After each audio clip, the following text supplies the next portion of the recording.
कार्तिक मास का आज कहूँ 14वां अध्याय। श्री हरि कृपा करे श्रद्धा प्रेम बढ़ाए। श्री हरि विष्णु की कृपा सब पे बनी रहे। श्री हरि विष्णु सबका कल्याण करें। जय श्री हरि विष्णु। ओम नमो नारायणाय। अब जुड़ते हैं जय सनातनी से। आज हम जय सनातनी में कार्तिक मास महात्म कथा अध्याय 14 का श्रवण करेंगे। कथा पूर्ण श्रवण करें और कथा पसंद आए तो वीडियो को लाइक, सब्सक्राइब और शेयर अवश्य करें तथा कमेंट भी अवश्य करें। कमेंट करके अपना सुझाव भी दें। तो अब शुरू करते हैं कार्तिक मास महात्म कथा अध्याय 14। तब उसको इस प्रकार धन पूर्वक राज करते हुए देख देवता क्षुब्ध हो गए। उन्होंने देवाधिदेव शंकर का मन में स्मरण करना आरंभ कर दिया। तब भक्तों की कामना पूर्ण करने वाले शंकर ने नारद जी को बुलाकर देव कार्य की इच्छा से उनको वहां भेजा। शंभु भक्त नारद शिव की आज्ञा से दिवपुरी में गए। इंद्रादिक सभी देवता व्याकुल हो शीघ्रता से उठ नारद जी को उत्कंठा भरी दृष्टि से देखने लगे। अपने सब पापों को जलंधर के पापों को कहने लगे। देवता अपने सब दुखों को कहकर उन्हें नष्ट करने की प्रार्थना करने लगे। जलंधर के पापों को नष्ट करने की प्रार्थना करने लगे।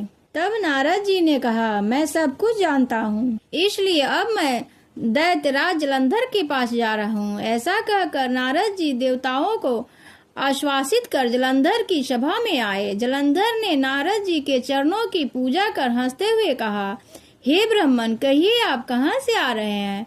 यहाँ कैसे आए? मेरे योग कोई सेवा हो तो उसकी आज्ञा दीजिए।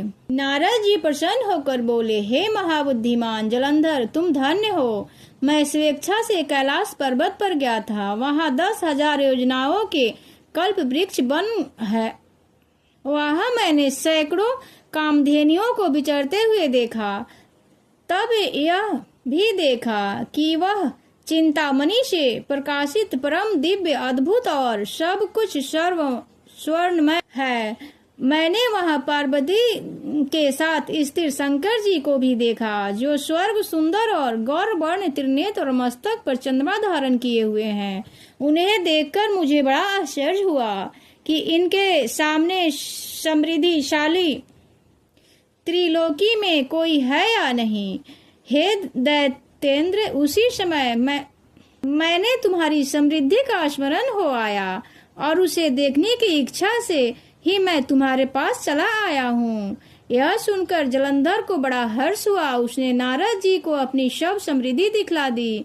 उसे देख नारद जी जलंधर की बड़ी प्रशंसा की और कहा कि निश्चय ही तुम त्रिलोकीपति होने के योग हो। ब्रह्मा जी का हंस युक्त विमान तुम ले आए हो और ध्रुवलोक, पाताल और पृथ्वी पर जितने भी रत्न है सब तुम्हारे ही तो हैं। यह सुनकर जलंधर को बड़ा हर्ष हुआ। उसने नारद जी को अपनी सब समृद्धि दिखला दी। नारद जी ने कहा, युवरात, उचय, श्रवाह, घोड़ा, कल्प वृक्ष और कुबेर की निधि भी तुम्हारे पास है। मनियों और रत्नों के ढेर भी तुम्हारे पास लगे हुए हैं। इससे मैं बड़ा प्रसन्न हूँ, परंतु तुम्हारे पास कोई स्त्री रत्न नहीं है। इसके बिना तुम्हारा यह सब फीका है। तुम किसी स्त्री रत्न को ग्रहण करो। नारद जी के ऐसे वचन सुनकर दैत्यराज काम से व्याकुल हो गया। उसने नारद जी को प्रणाम कर पूछा कि ऐसी स्त्री कहाँ मिलेगी जो सब रत्नों में श्रेष्ठ हो। नारद जी ने कहा, ऐसा रत्न तो कैलाश पर्वत में योगी शंकर के पास ही है। उनकी स्वर्णा सुंदरी पत्नी देवी पार्वती बहुत ही मनोहर है। उनके समान सुंदर मैं किसी को नहीं देखा। उनके उन रत्न की उपमा तीनों लोकों में कहीं नहीं है। देवर्षि उस दैत्य से ऐसा कहकर देव कार्य करने की इच्छा से आकाश मार्ग से चले गए। कथा का अगला भाग 15वां अध्याय में अवश्य श्रवण करें। 15वां अध्याय कल सुबह 9 बजे अवश्य श्रवण करें। इस तरह से कार्तिक मास महात्म कथा अध्याय 14 संपूर्ण हुआ। कथा पसंद आए तो वीडियो को लाइक, सब्सक्राइब और कमेंट अवश्य करें। जय श्री हरि विष्णु। भगवान विष्णु की कृपा सब पे बनी रहे। ओम नमो भगवते वासुदेवाय। जय श्री हरि विष्णु। विष्णु भगवान की जय। पार्वती मैया की जय। पार्वती पते महादेव की जय। जय भोलेनाथ। जय श्री हरि विष्णु। सबका कल्याण करें।